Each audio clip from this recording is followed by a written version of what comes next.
Le jour où mon divorce a été prononcé, mon ex-beau-père a réservé le plus beau restaurant de Lyon pour célébrer le fait de se débarrasser de moi. À mi-chemin du dîner, toutes les cartes à leur table ont commencé à être refusées pour la même raison. Mon divorce a donc été finalisé mardi dernier. 7 ans de mariage envolé. Et écoutez, je ne vais pas prétendre être un saint irréprochable dans tout cela. Les mariages s'effondrent pour de nombreuses raisons, et le nôtre en avait beaucoup. Mais ce qui me frappe toujours, ce que je dois absolument vous raconter, ce n'est pas le divorce en soi. C'est ce qui s'est passé le soir où il est devenu officiel. Je m'appelle Olivier.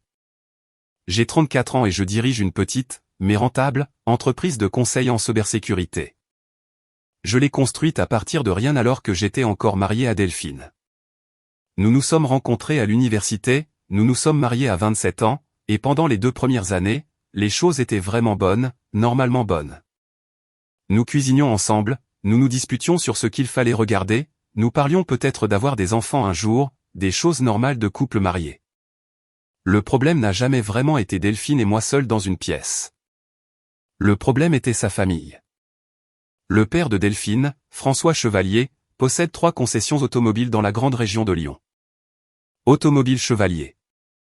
Vous avez probablement vu les panneaux publicitaires si vous avez déjà traversé la région Rhône-Alpes. Un grand homme, une voix forte, une poignée de main ferme. Le genre d'homme qui traite chaque conversation comme une négociation qu'il a déjà gagnée. François s'assurait que tout le monde dans chaque pièce sache exactement à quel point il avait réussi. Les montres, les abonnements de golf, la maison au lac. Il avait une présence. Je lui accorde cela. Et dès la première fois que Delphine m'a ramené à la maison pour rencontrer ses parents, François m'a regardé comme si j'étais une faute de frappe sur un document par ailleurs impeccable. Je ne venais pas d'une famille aisée. Mon père était professeur de travaux manuels au lycée et ma mère travaillait à l'accueil d'un cabinet dentaire. Des gens bien, des gens travailleurs, mais pas des gens chevaliers. François ne le disait jamais directement. Du moins pas au début. Il posait juste ses questions au dîner. Alors Olivier, quel est votre plan sur 5 ans, ou, vous pensez qu'il y a vraiment de l'argent dans l'informatique, toujours avec ce petit sourire comme s'il m'interviewait pour un poste qu'il avait déjà décidé de donner à quelqu'un d'autre. La mère de Delphine, Patricia, était plus subtile. Elle me complimentait d'une manière qui me faisait en quelque sorte me sentir plus petit. Olivier, c'est une si jolie chemise. Elle vient de chez Carrefour? Je pense qu'ils ont de très bonnes choses là-bas. Où elle parlait de l'ex-petit ami de Delphine, Kevin, qui est maintenant dentiste à Montpellier. Non pas que cela importe, mais Kevin vient d'acheter la plus belle maison de la place Bellecour, 4 chambres.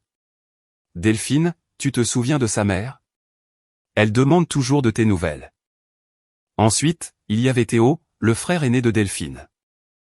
Théo travaillait à la concession de François en tant que directeur général, un titre qui signifiait surtout qu'il arrivait en retard, prenait des déjeuners de 2 heures et laissait l'équipe de vente réelle le porteur.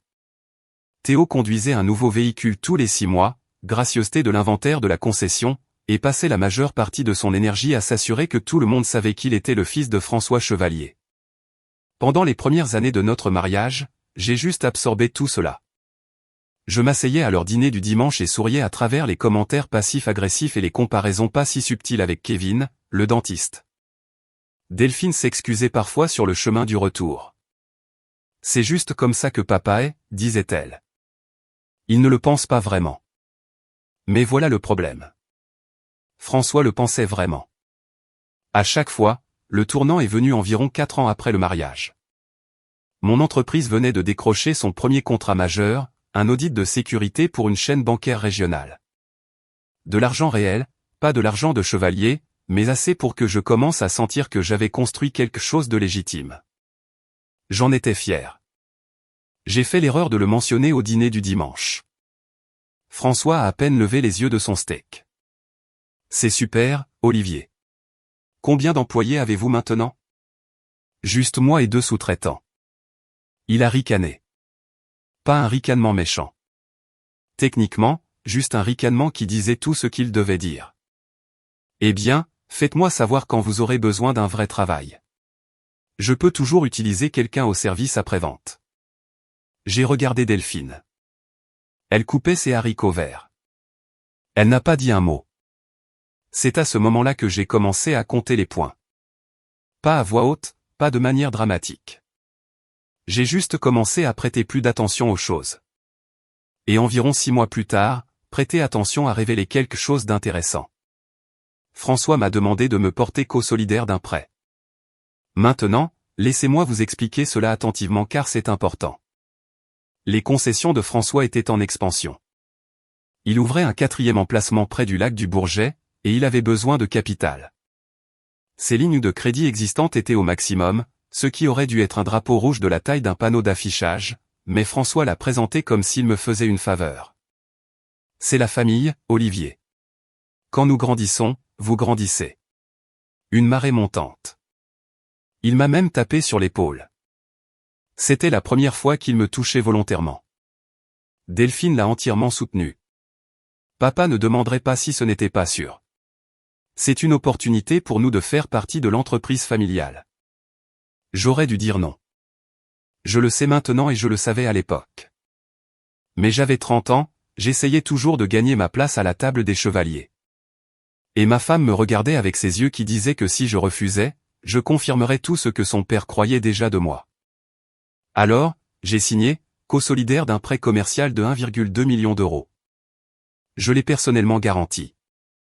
François m'a serré la main ensuite et a dit « Bienvenue dans la famille, mon fils ». C'était la première fois qu'il m'appelait ainsi. Au cours des 2 années suivantes, je me suis porté co-solidaire de 2 autres prêts à mesure que la concession s'étendait. Mon exposition personnelle totale sur les 3 prêts était d'un peu moins de 3 millions d'euros.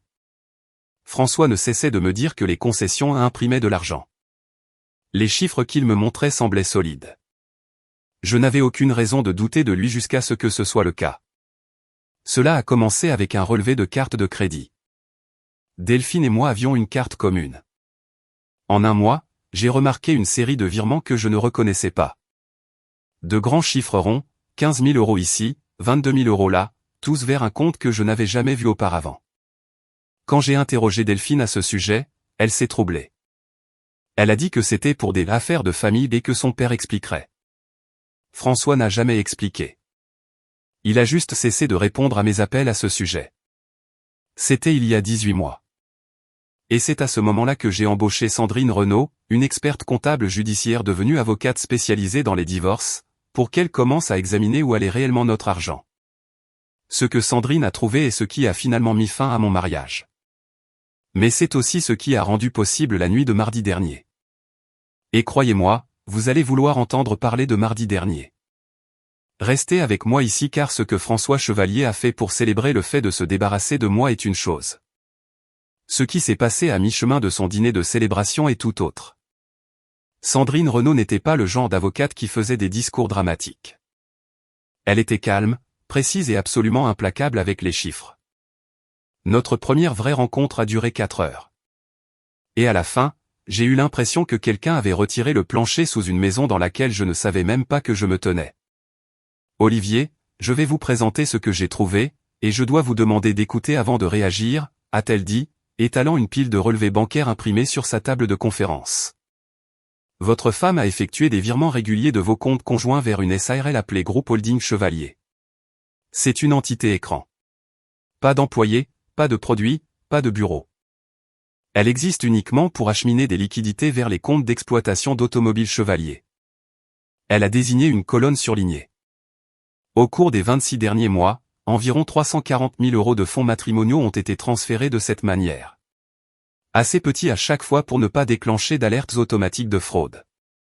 Assez important dans l'ensemble pour représenter une part significative de vos économies liquides. Je suis resté assis un long moment, 340 000 euros.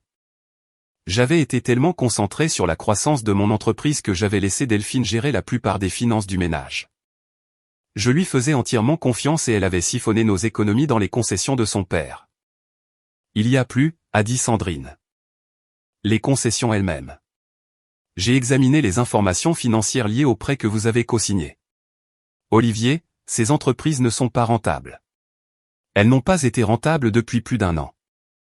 François Chevalier a jonglé avec la dette entre les 4 emplacements, utilisant de nouveaux prêts pour rembourser les anciens.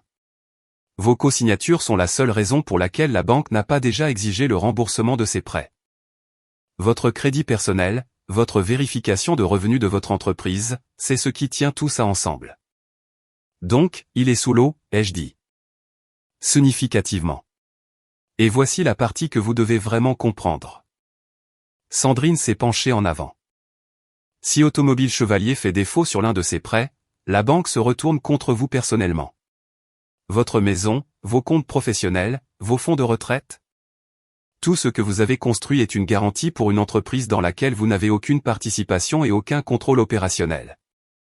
Je suis rentré chez moi ce soir-là et je suis resté assis dans ma voiture dans l'allée pendant 45 minutes. Juste assis là. Je n'étais pas encore en colère. Cela est venu plus tard. À ce moment-là, je faisais juste les calculs. Mon beau-père m'avait essentiellement transformé en une bouée de sauvetage involontaire pour son entreprise en perdition, et ma femme l'avait aidé à le faire en puisant dans nos économies pour empêcher l'eau d'entrer un peu plus longtemps. Je suis entré. Delphine était dans la cuisine, faisant défiler son téléphone. Elle a levé les yeux et a souri. Et, il reste des pâtes si tu as faim. Je veux que vous compreniez quelque chose à propos de Delphine. Elle n'était pas maléfique. Elle n'était pas une sorte de cerveau machiavélique. C'était une femme qui avait passé toute sa vie dans l'orbite de son père. Et la gravité de François était forte. Quand François disait « saute », Delphine ne demandait pas « à quelle hauteur ». Elle avait déjà quitté le sol. Mais cela ne rendait pas les choses acceptables. « Delphine, ai-je dit, j'ai quelque chose à te demander et j'ai besoin de la vérité. » Elle a posé son téléphone. Quelque chose dans ma voix a dû résonner différemment parce que son expression a changé. Juste un éclair, mais je l'ai capté. Qu'est-ce qui ne va pas? Les virements. Ce vers Groupe Holding Chevalier. Je sais. Elle ne l'a pas nié. Je lui accorde cela. Elle n'a même pas essayé.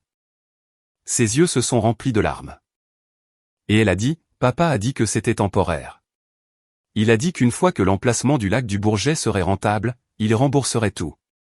Il a promis. 340 000 €. Olivier, je sais. Sa voix s'est brisée. Je sais que c'est beaucoup, mais Olivier, c'est ma famille. Qu'est-ce que j'étais censé faire? Laisser les concessions faire faillite?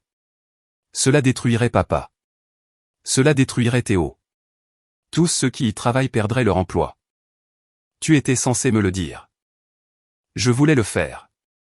J'avais l'intention de le faire, mais papa a dit que tu réagirais de manière excessive, que tu ne comprenais pas comment les affaires fonctionnent à son niveau. Voilà. Même à ce moment, même en admettant qu'elle avait volé notre mariage. Elle citait toujours François, filtrant toujours tout à travers ce que papa disait et ce que papa pensait et ce dont papa avait besoin.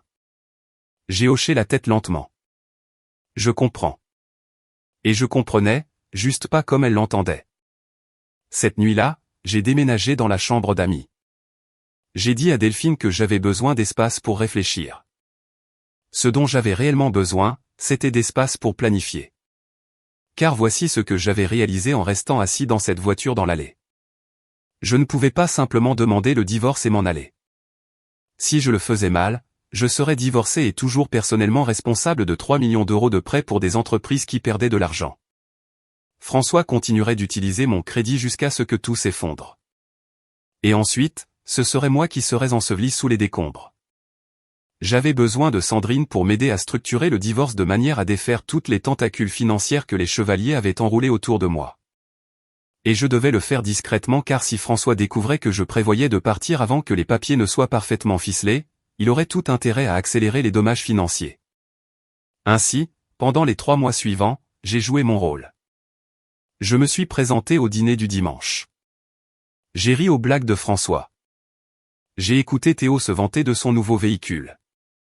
J'ai aidé Patricia à apporter les plats à la cuisine et lui ai dit que le rôti était excellent. Et chaque lundi matin, je m'asseyais dans le bureau de Sandrine et nous construisions le dossier pièce par pièce. Sandrine a fait appel à sa propre équipe d'experts comptables judiciaires. Ils ont retracé chaque euro qui avait transité de nos comptes vers Groupe Holding Chevalier, puis vers les comptes des concessions. Ils ont documenté les structures de prêt, les garanties croisées, les garanties personnelles. Ils ont identifié exactement quels agents bancaires avaient signé quels documents et quelles déclarations François avait faites pour obtenir chaque prêt. Nous avons deux objectifs, m'a dit Sandrine lors d'une de nos sessions. Premièrement, l'accord de divorce doit explicitement vous libérer de toutes les obligations de co-signature. La famille de Delphine a créé ce désordre. La division des biens matrimoniaux doit tenir compte des 340 000 € qui ont été détournés, et vous devez être légalement séparés de ces prêts. Pouvons-nous faire cela? Oui. Parce que voici ce que François ne sait pas. Lorsqu'une caution personnelle est retirée d'un prêt commercial, le département des risques de la banque est tenu de réévaluer la capacité de l'emprunteur à honorer la dette de manière indépendante. Si les concessions de François ne peuvent pas se qualifier pour ces prêts par elles-mêmes, la banque exigera soit des garanties supplémentaires, soit une restructuration des conditions, soit elle exigera le remboursement des prêts. Elle a laissé cela s'imprégner. Donc, au moment où je ne suis plus sur ces prêts, la banque examine très attentivement Automobile Chevalier. Et d'après ce que j'ai vu dans ses états financiers, François ne peut pas survivre à ce genre d'examen minutieux. Je ne me sentais pas bien à ce sujet. Je veux être clair là-dessus. Il y avait de vrais employés dans ces concessions, de vraies personnes avec des familles. Mais Sandrine m'a rappelé quelque chose d'important. Olivier, vous n'avez pas créé cette situation. François a construit une entreprise sur la base de la solvabilité de quelqu'un d'autre et de la volonté de sa fille de voler son propre mariage. Si cela s'effondre, ce n'est pas de votre faute. C'est la gravité. J'ai donc continué à aller au dîner du dimanche. J'ai continué à sourire et j'ai continué à recueillir discrètement chaque document, chaque relevé, chaque email dont Sandrine avait besoin. Puis, environ 6 semaines avant la finalisation du divorce, quelque chose s'est produit à laquelle je ne m'attendais vraiment pas. Mon ami Marc, qui est aussi mon associé, m'a appelé un mercredi soir. Olivier, je dois te dire quelque chose et tu vas vouloir t'asseoir. Ce n'est jamais une bonne entrée en matière, Marc. J'étais au dîner de la chambre de commerce ce soir, j'ai rencontré Théo. Il avait bu 3 verres et parlait fort, ce qui, je le sais, n'est pas exactement inhabituel, mais mec, il racontait à tout le monde que son père organisait une fête le jour où ton divorce serait prononcé. Comme une célébration. Il a dit que François avait réservé une salle privée au Bœuf à la Mode. Le Bœuf à la Mode, le restaurant le plus chic de Lyon. Le restaurant préféré de François pour impressionner les clients et célébrer les ventes. Il a dit que François appelait ça le dîner de la liberté. Il a dit que toute la famille y allait. Il en riait. Je suis resté avec le téléphone contre mon oreille pendant un long moment. Olivier, tu es là. Oui, j'ai dit, oui, je suis là. Tu vas bien? J'y ai réfléchi honnêtement. En fait, Marc, je pense que je vais mieux que bien. Parce qu'en étant assis là à écouter Marc décrire comment mon ex-beau-père prévoyait de célébrer publiquement le fait de se débarrasser de moi dans un restaurant qui facture 80 € pour une côte de bœuf, une pièce très spécifique du puzzle s'est mise en place. Pas une vengeance, quelque chose de plus pratique que cela. Le timing. Sandrine et moi avions prévu de déposer les papiers de divorce définitifs selon un calendrier flexible, mais maintenant je savais exactement quand François serait assis dans un restaurant avec toute sa famille. Toutes leurs cartes liées à des comptes qui étaient sur le point de recevoir un très rude réveil. J'ai appelé Sandrine le lendemain matin. Je dois vous demander quelque chose sur le moment exact où les garanties de prêt sont libérées. Les libérations sont liées à la finalisation du décret de divorce, a-t-elle dit. Elles s'exécutent simultanément. La banque est informée le même jour ouvrable. Et à quelle vitesse le département des risques de la banque agit-il après notification? Il y a eu une pause. Olivier, à quoi pensez-vous? Je pense au timing. Sandrine est restée silencieuse pendant environ 10 secondes après que j'ai expliqué ce que je pensais, ce qui pour Sandrine était pratiquement une éternité. Vous voulez synchroniser la finalisation du divorce afin que les libérations de garantie de prêt atteignent la banque le jour même où François est à son dîner de célébration, dit-elle. Ce n'était pas une question. Je veux m'assurer que mes protections légales et financières sont entièrement exécutées avant que François n'ait la possibilité de faire quoi que ce soit à ce sujet. Si la finalisation a lieu le matin et que la banque traite la notification en milieu de journée, cela me donne une séparation légale propre avant même que quiconque du côté des chevaliers ne réalise ce qui se passe. Sandrine a tapé son stylo sur son bloc-notes.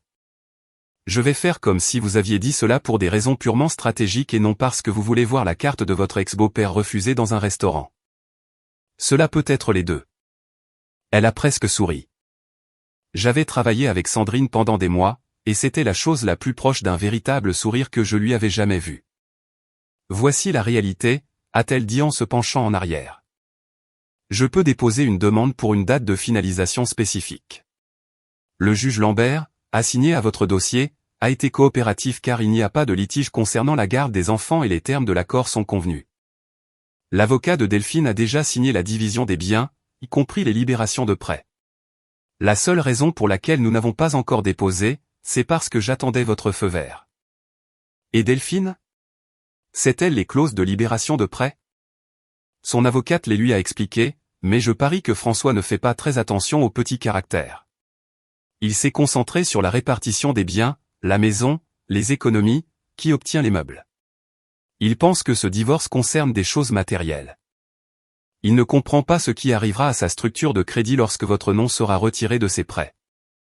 La banque est-elle déjà au courant? Pas encore. La notification est automatique dès la finalisation. Le département des risques de la banque recevra le statut de garant mis à jour, et ils sont tenus par leur propre politique de prêt de réviser la solvabilité indépendante de l'emprunteur dans les 48 heures.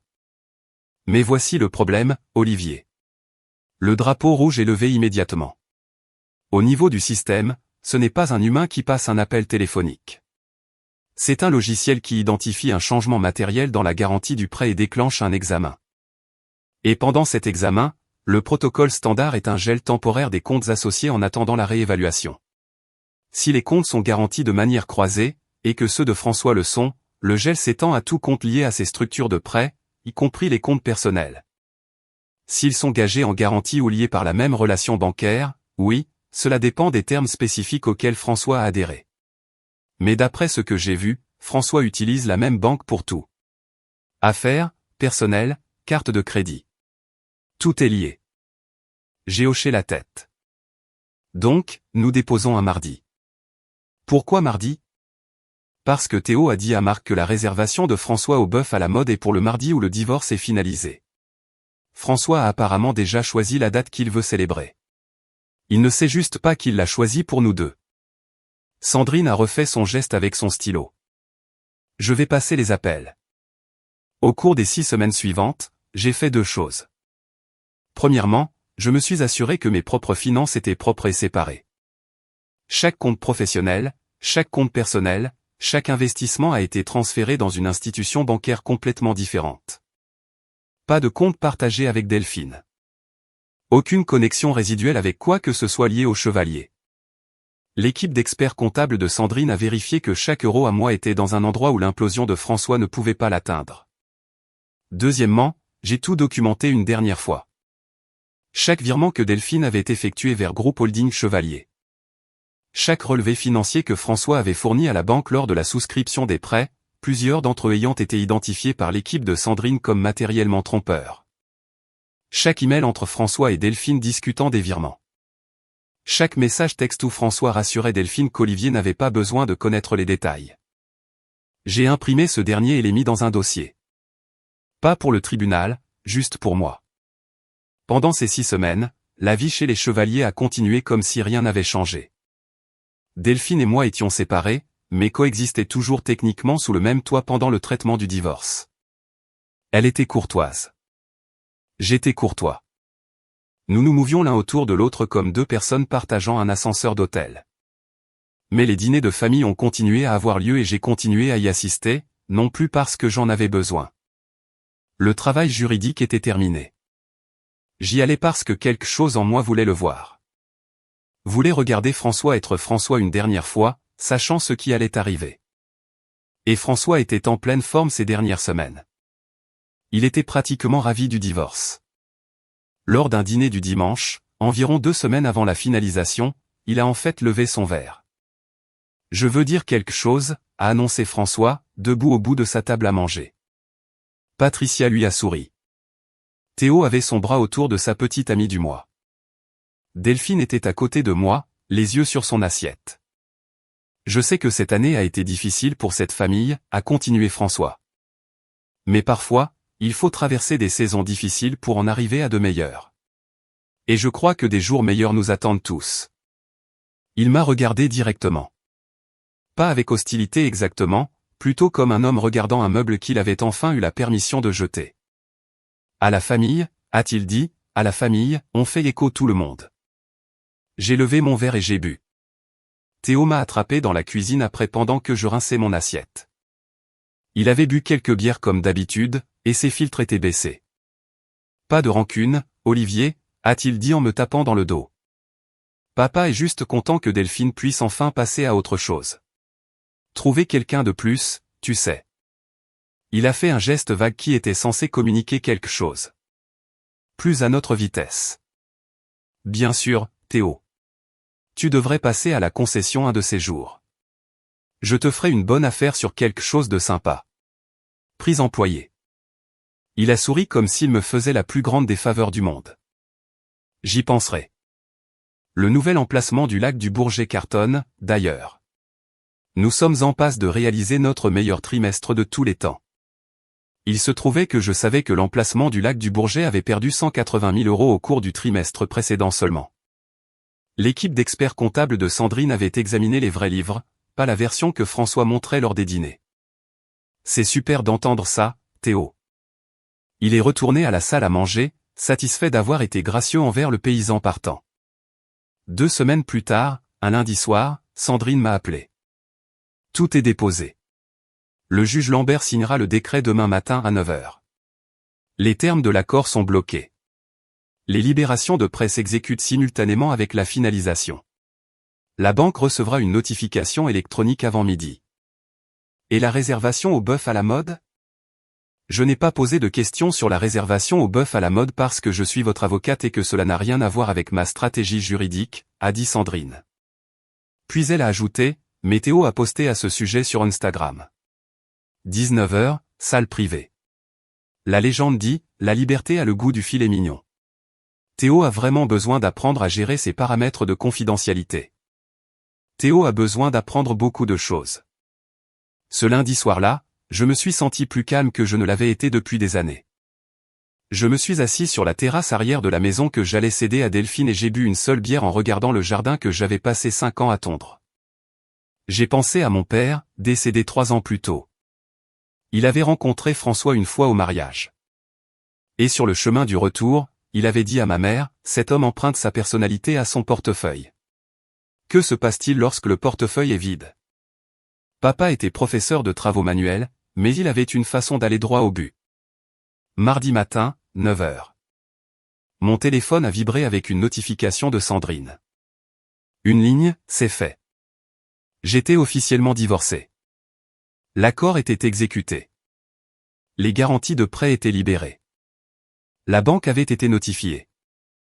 Et dans 10 heures, François Chevalier allait s'asseoir au restaurant Le Bœuf à la mode, commander un tomahawk de Wagyu à 95 €, lever son verre pour se débarrasser de moi, et découvrir que l'échafaudage financier que j'avais fourni à tout son empire venait d'être retiré sous ses pieds. J'ai passé la journée à mon bureau, j'ai travaillé sur une proposition client, j'ai déjeuné avec Marc, qui savait tout et qui, je pouvais le dire, se retenait à peine. « Tu ne vas vraiment pas aller voir ?» a-t-il demandé en mordant dans son sandwich. « Je ne vais nulle part près de ce restaurant, mais tu veux savoir ce qui se passe. » J'ai pris une gorgée de mon café. J'en entendrai parler bien assez tôt. Vers 18h30 ce soir-là, j'étais seul à la maison. La maison semblait différente maintenant qu'elle n'était officiellement plus la mienne. Plus légère en quelque sorte. À 19h15, mon téléphone a commencé à vibrer. Le premier message était de Delphine. Juste mon nom, pas de ponctuation. Olivier. Puis 10 secondes plus tard, Olivier, qu'as-tu fait ? Puis un appel. Je l'ai laissé sonner. Elle a rappelé.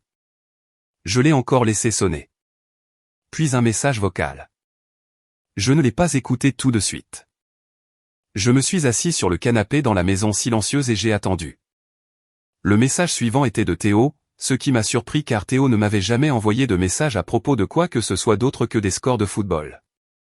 Frère, qu'est-ce qui se passe avec la banque ? Rappelle-moi. Puis un autre de Delphine.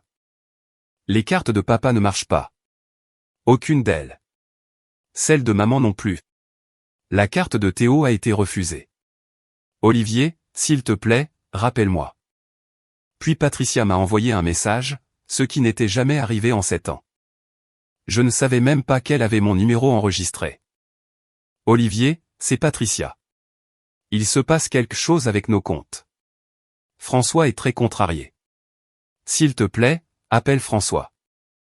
Je suis resté là à regarder mon téléphone, regardant les messages s'accumuler, et j'ai ressenti quelque chose à laquelle je ne m'attendais pas. Pas de satisfaction, pas de triomphe, quelque chose de plus calme que cela. Plus comme le sentiment que l'on ressent quand on dépose enfin quelque chose de lourd que l'on a porté trop longtemps et que ses bras ne savent plus quoi faire d'eux-mêmes. J'ai appelé Sandrine. Je suppose que le dîner de famille des Chevaliers ne se passe pas très bien.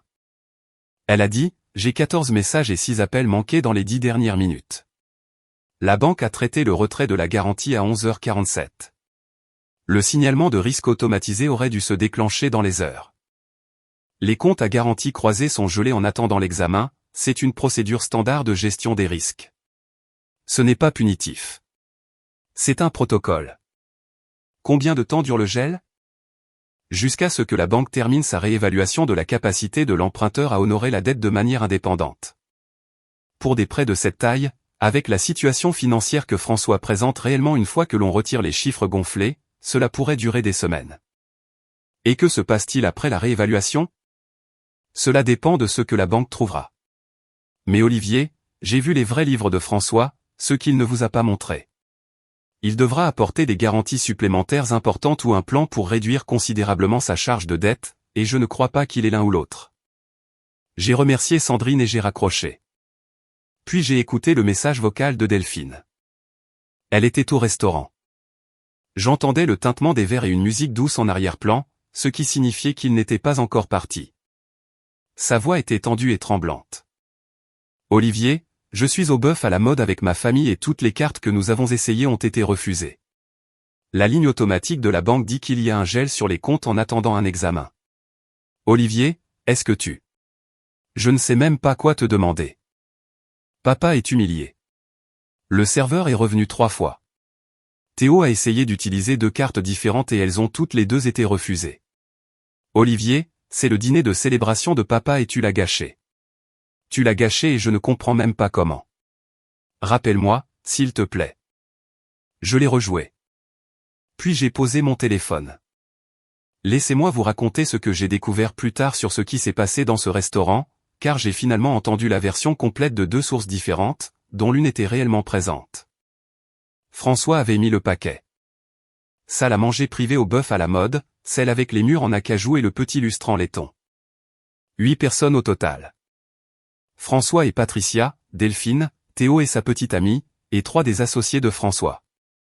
Il avait précommandé du vin, du bon vin, 2 bouteilles d'un cabernet qui coûtaient 400 € chacune. D'après ce que j'ai entendu plus tard, François était au sommet de sa forme, racontant des histoires, portant des toasts. À un moment donné, il s'était levé et avait dit quelque chose comme « 7 ans. 7 ans j'ai dû prétendre que ce gamin avait sa place à ma table. » Eh bien, depuis 9 heures ce matin, la famille Chevalier est redevenue la famille Chevalier. L'un de ses associés, un homme nommé Denis qui possédait une chaîne de magasins de pneus, a apparemment semblé mal à l'aise à cela, mais n'a rien dit. Les autres ont ri. Ils ont commandé de gros tomahawks de wagyu, des queues de homard, des pommes de terre 2 fois cuites, le genre de commande que l'on fait quand on veut que la table ressemble à un tour de victoire. François a dit au serveur de continuer à apporter le vin et qu'il réglerait tout à la fin. Le dîner a duré près de 2 heures. Au moment où l'addition est arrivée, ils avaient une note d'un peu plus de 4200 €. François a sorti son Amex, l'a tendu au serveur avec un clin d'œil, mettez tout là-dessus. Le serveur est revenu 2 minutes plus tard, s'est penché et a dit doucement, je suis désolé, monsieur. Cette carte a été refusée. Voudriez-vous en essayer une autre ? Le visage de François a traversé environ 4 émotions différentes en 2 secondes. Confusion, agacement, puis un bref éclair de quelque chose de plus profond avant qu'il n'affiche un sourire. Ce doit être un problème de lecteur de puce. Tiens, et c'est celle-ci. 2e carte refusée. Maintenant, François ne souriait plus. Patricia, donne-moi ta carte.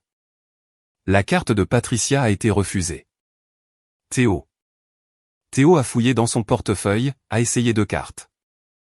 Les 2 ont été refusées. La salle à manger privée est devenue très silencieuse. Denis et les autres associés ont commencé à échanger des regards.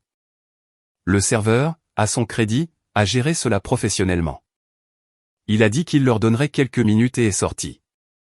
François a sorti son téléphone et a appelé la ligne automatique de la banque. C'est alors qu'il a entendu l'enregistrement « Votre compte a été temporairement restreint, en attente d'un examen de votre relation de prêt. Veuillez contacter votre représentant bancaire commercial pendant les heures ouvrables pour plus d'informations. » D'après ce qu'on m'a dit, le visage de François est devenu blanc, réellement blanc, parce que François a immédiatement compris ce que « relation de prêt » signifiait. Il était dans le commerce automobile depuis 30 ans. Il savait ce qui se passait lorsqu'une caution était retirée d'un prêt commercial. Il n'a juste jamais pensé que cela lui arriverait parce qu'il n'a jamais pensé que je partirais réellement et il n'a certainement jamais pensé que mon avocate serait assez intelligente pour intégrer les libérations de garantie dans l'accord de divorce. François a regardé Delphine. « Qu'est-ce que tes papiers de divorce disaient sur les prêts ?» Delphine l'a apparemment fixé. « Je ne sais pas, papa. Tu m'as dit que les prêts étaient bons. Tu as dit qu'ils étaient séparés du divorce. J'ai dit qu'ils devaient être séparés. Qu'est-ce que les papiers disaient réellement ?» Théo est intervenu. « Attendez, quel prêt ? De quoi parlons-nous ?» Théo ne savait pas. Ce détail me frappe toujours. François avait utilisé mon crédit pour soutenir toute l'opération de la concession pendant 3 ans, et il n'en avait même pas parlé à son propre fils, le directeur général. Théo pensait que l'expansion était financée par le propre succès de l'entreprise. Il pensait que ces prêts étaient des crédits commerciaux standards au seul nom de François. « Papa, » a dit Théo, « quel prêt ?»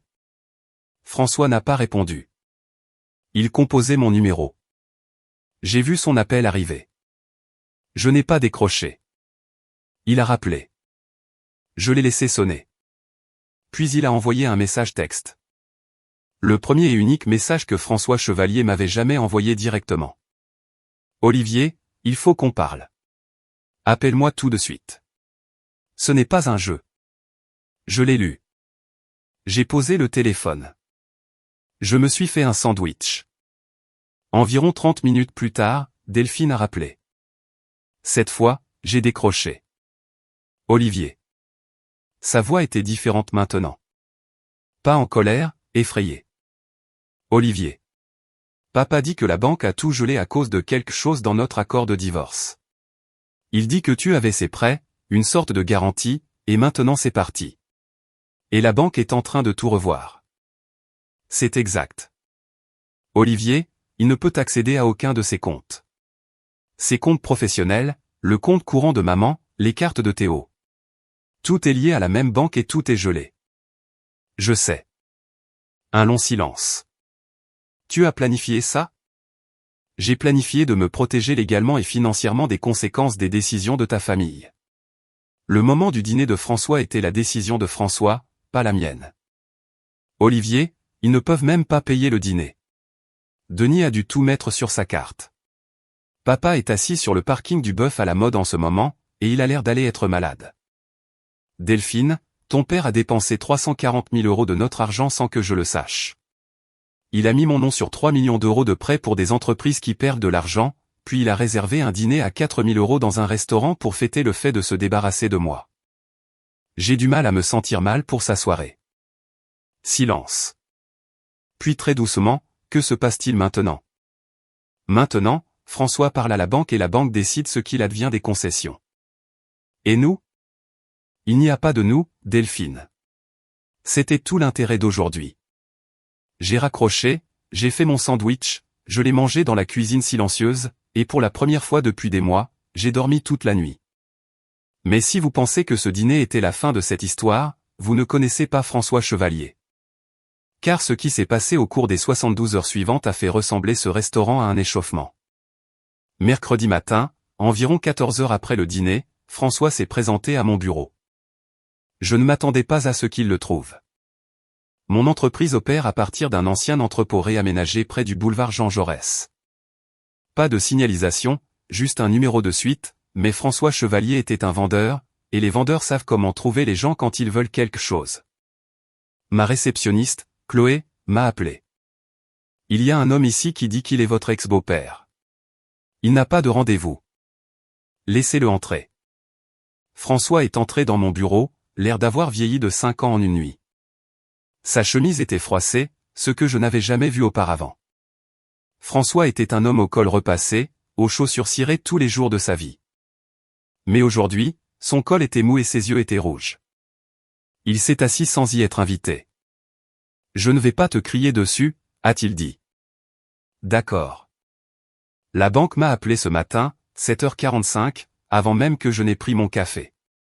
Ils veulent une réunion vendredi pour discuter du statut des 3 prêts.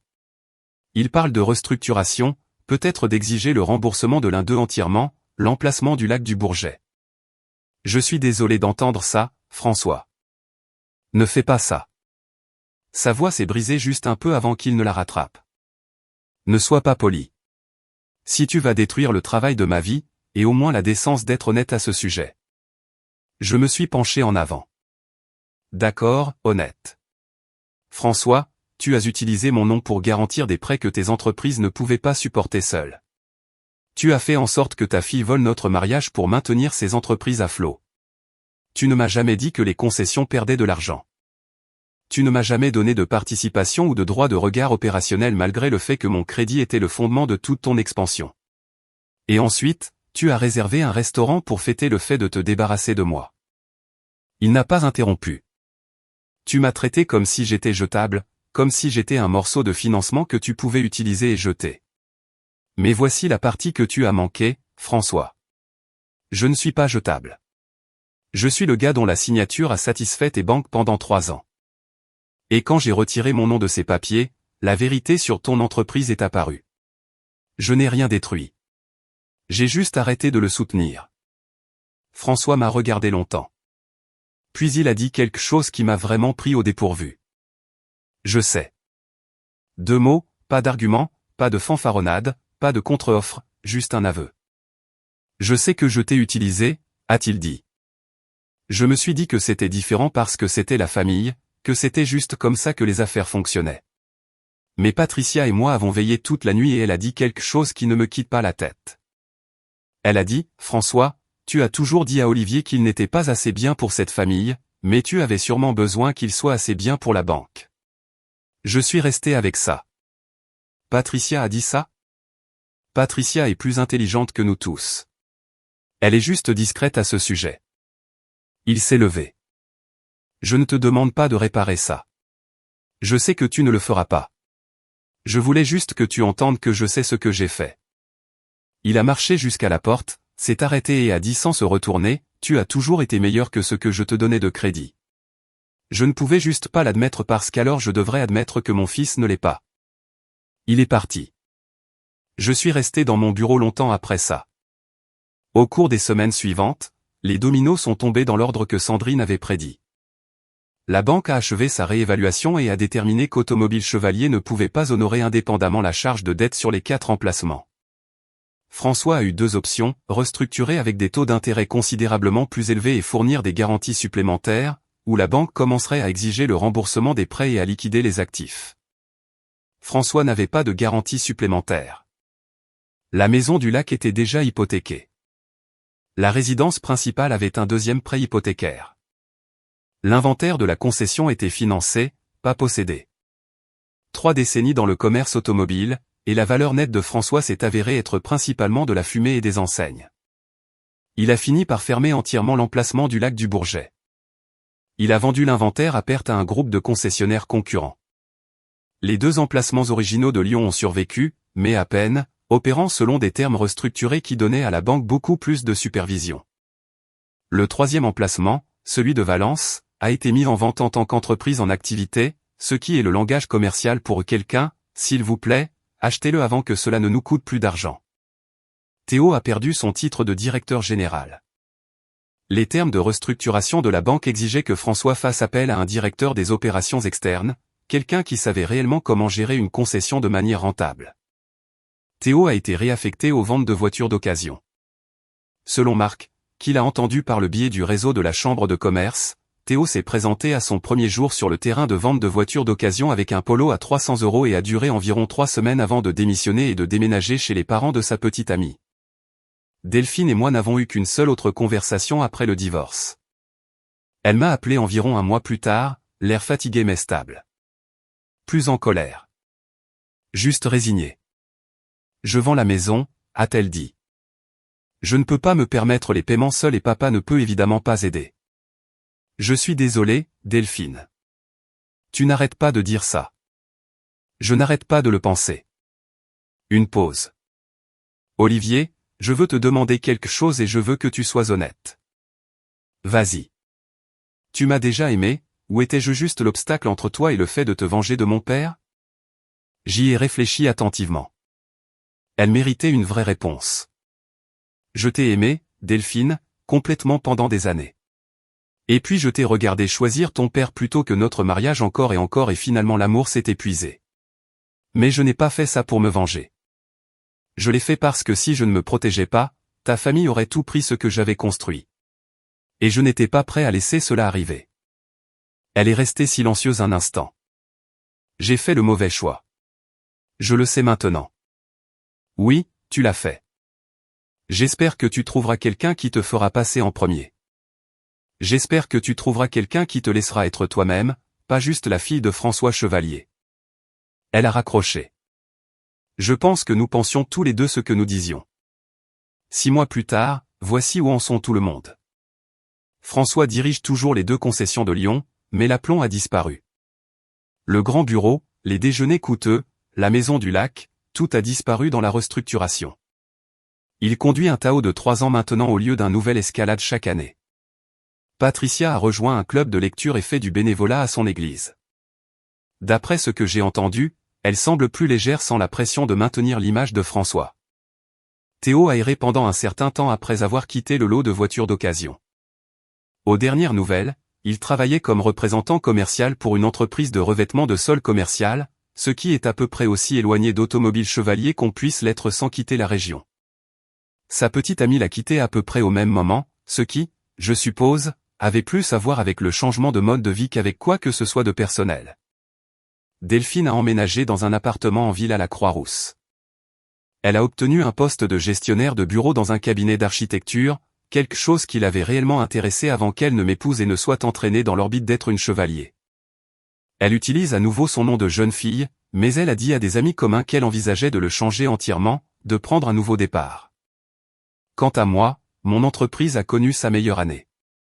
Sans la responsabilité financière des prêts de François qui pesaient sur moi, mon bilan s'est considérablement assaini, ce qui m'a permis d'obtenir une ligne de crédit que j'essayais d'obtenir depuis des années. J'ai embauché 3 nouveaux consultants. Nous avons décroché un contrat avec un système de santé national qui va nous tenir occupés pendant au moins 18 mois. J'ai emménagé dans un appartement loft en centre-ville. C'est plus petit que la maison, mais c'est le mien. J'ai un bon canapé, une bonne cafetière et un balcon où je bois mon café du matin en regardant la ville se réveiller. Marc vient dîner parfois. Nous faisons des grillades sur le balcon et parlons de travail et de basketball et absolument de rien lié aux concessions automobiles. Je ne déteste pas les chevaliers. Je veux être clair là-dessus. Je ne reste pas éveillé à penser au visage de François sur ce parking du bœuf à la mode. Même si je mentirais si je disais que l'image ne me traverse pas occasionnellement l'esprit. Ce qui s'est passé n'était pas une vengeance. C'était la conséquence naturelle d'un homme construisant son empire sur la fondation de quelqu'un d'autre, puis célébrant lorsque cette fondation s'en est allée. Le dîner au bœuf à la mode était l'idée de François. Le timing était le choix de François. Les prêts étaient la responsabilité de François. La seule chose que j'ai faite a été d'arrêter de me porter volontaire pour porter un poids qui n'a jamais été le mien. La semaine dernière, je suis passé devant l'ancien emplacement de la concession du lac du Bourget. C'est un magasin de matelas maintenant. Un de ces endroits avec le bonhomme gonflable devant. Je ne sais pas pourquoi, mais ça m'a fait rire plus que tout depuis longtemps. Je m'appelle Olivier. J'ai 34 ans. Je suis divorcé. Je suis libre. Et le café sur mon balcon a un meilleur goût chaque jour.